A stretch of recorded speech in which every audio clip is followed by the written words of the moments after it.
अहोई अष्टमी की कथा।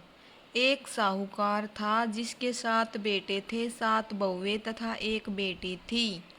दिवाली से पहले कार्तिक बदी अष्टमी को सातों बहुएं अपनी इकलौती ननद के साथ जंगल में खदान में मिट्टी खोद रही थी। वही स्याऊ सेई की माद थी। मिट्टी खोदते समय ननद के हाथ इसे का बच्चा मर गया। स्याऊ माता बोली, अब मैं तेरी कोख बांधूंगी। तब ननद अपनी सातों भाभियों से बोली कि तुम में से मेरे बदले कोई अपनी कोख बंधा लो।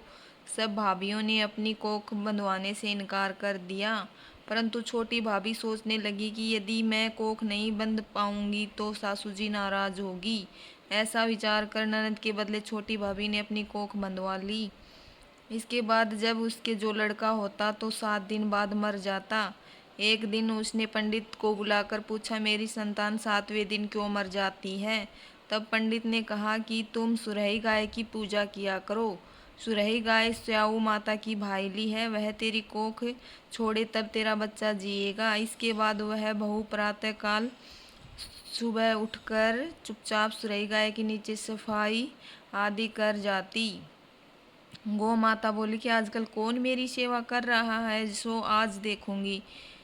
गौ माता खूब तड़के उठी, क्या देखती है कि एक साहूकार के बेटे की बहू उसके नीचे सफाई कर रही है। गौ माता उससे बोली, क्या मांगती है? तब साहूकार की बहू बोली कि स्याऊ माता तुम्हारी भाईली है, उसने मेरी कोख बांध रखी है, सो मेरी कोख खुलवा दो। गौ माता ने कहा, अच्छा। तब गौ माता समुद्र पार अपनी भाईली के पास उनको लेकर चली। रास्ते में कड़ी धूप थी, सो वे दोनों एक पेड़ के नीचे बैठ गई। थोड़ी देर में एक सांप आया और उसी पेड़ पर गरुड़ पंखनी पक्षी का बच्चा था, उसको डसने लगा। तब साहूकार की बहू ने सांप मारकर जाल के नीचे दबा दिया और बच्चों को बचा लिया। थोड़ी देर में गरुड़ पंखनी आई तो वहां खून पड़ा देखकर साहूकार की बहू के चोंच मारने लगी। तब साहूकारनी बोली कि मैंने तेरे बच्चे को नहीं मारा, बल्कि सांप तेरे बच्चे को डसने आया था। मैंने तो उससे तेरे बच्चे की रक्षा की है। यह सुनकर गरुड़ पंखनी बोली कि मांग तू क्या मांगती है? वह बोली, 7 समुंदर पार स्याऊ माता रहती है, मुझे उनके पास पहुंचा दो। तब गरुड़ पंखनी ने दोनों को अपनी पीठ पर बिठाकर स्याऊ माता के पास पहुंचा दिया। स्याऊ माता उन्हें देखकर बोली कि आप बहन बहु दिनों में आई।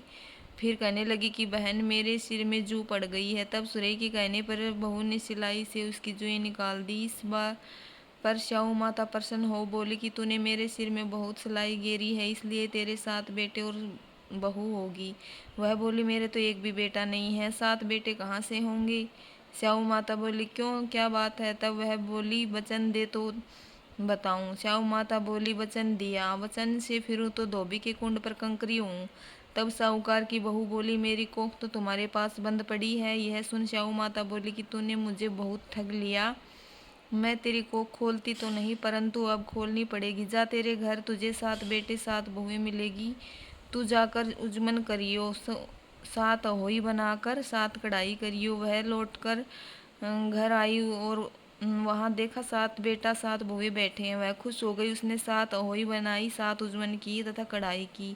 दिवाली के दिन जेठानियां आपस में कहने लगी कि जल्दी जल्दी धोक पूजा कर लो, कहीं छोटी बच्चों को याद करके रोने लगे। थोड़ी देर में उन्होंने अपने बच्चों से कहा, अपनी चाची के घर जाकर देखा हो कि आज वह अभी तक रोई क्यों नहीं? बच्चों ने जाकर कहा कि चाची तो खूब कुछ मान रही है, खूब उजमन हो रहा है। ये सुनते ही जेठानियां दौड़ी दौड़ी घर आई और जाकर कहने लगी कि तूने कोख कैसे छुड़ाई? वह बोली, तुमने तो कोख बंधाई नहीं, सो